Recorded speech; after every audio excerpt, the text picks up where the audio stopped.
Salut à tous, c'est Wed et bienvenue sur la chaîne Google Home France. Dans la vidéo du jour, je vais vous parler d'une mise à jour qu'a fait Switchbot concernant Matter pour ses Hub 2 ou le nouveau Hub 2 mini si vous l'avez, qui est compatible Matter. Donc pour ce faire, je vais d'abord vous montrer la mise à jour. Alors, on va aller prendre un Hub 2, j'en ai plusieurs, donc je vais prendre celui-ci. On va dans les paramètres, on va aller dans la partie configuration de Matter en bêta, ici. Donc là, normalement, vous avez une mise à jour à faire, donc vous exécutez la mise à jour. Moi, de mon côté, je l'ai déjà faite. Donc, ce qu'apporte cette mise à jour, déjà, on va pouvoir passer un seuil, puisque auparavant, c'était limité en nombre d'appareils. Switchbot a un petit peu augmenté le nombre. On passe désormais à 8 appareils par hub, qui sont compatibles et remontables Matter. Donc, une fois que c'est fait, on va pouvoir découvrir ce qu'a ajouté Switchbot à Matter, et vous allez voir que toute la gamme Switchbot est quasiment compatible Matter, il manque pas grand chose. Donc là je vais dérouler, donc on a des lumières, les capteurs d'ouverture ou de fermeture, le ruban, les thermomètres, donc tous les types de thermomètres que vous avez Switchbot, le curtain, ça c'était déjà le cas, les serrures aussi, le capteur de température extérieure également compatible, le détecteur de mouvement, vous voyez quasiment toute la gamme y est, il va manquer que les caméras réellement.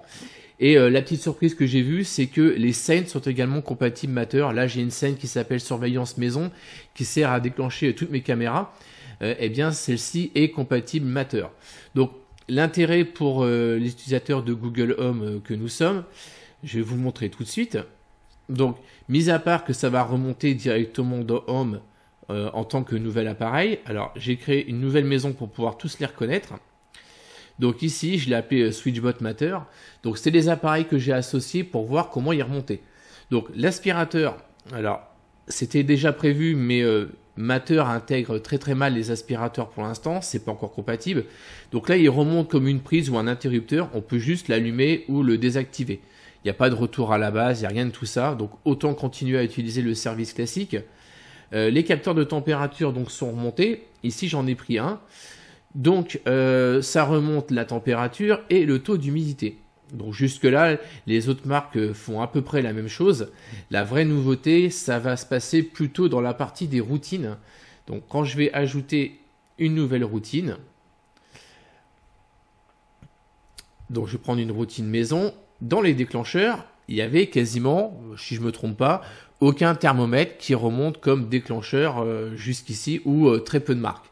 Et j'avais remarqué qu'avec l'intégration Matter, notamment pour le Hub 2, les thermomètres intégrés au Hub 2 remontaient comme déclencheur. Donc maintenant, la question se posait, est-ce qu'une fois que Switchbot a passé ses thermomètres sous Matter, comment ça se passe pour les déclencheurs?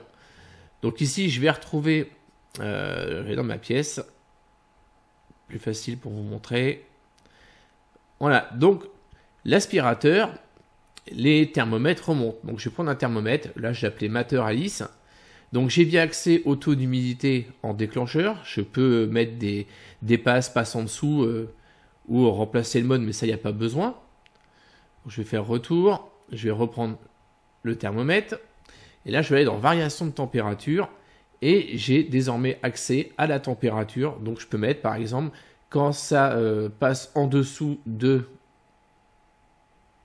alors ici c'est un curseur, voilà, en dessous de 18 degrés, je l'ajoute en déclencheur, je vais pouvoir ajouter une action.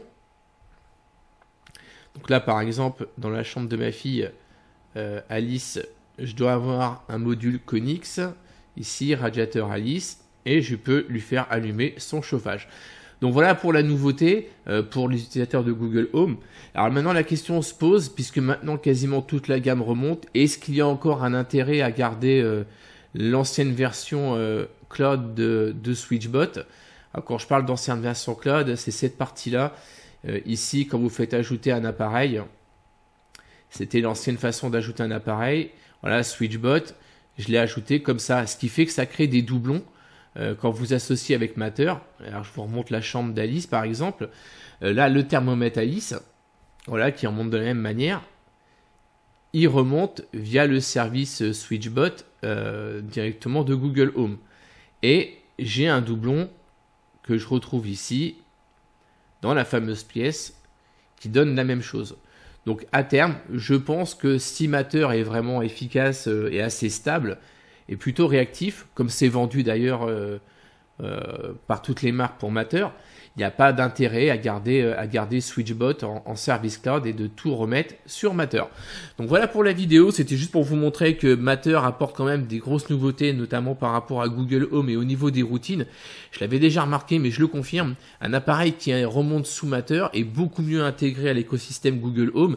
Il n'y a pas d'erreur de typologie d'appareil, on a vraiment accès à toutes les fonctionnalités qu'est censé avoir l'appareil par rapport à Google Home. Voilà, c'est tout pour la vidéo et moi je vous dis à la prochaine. Allez, à plus!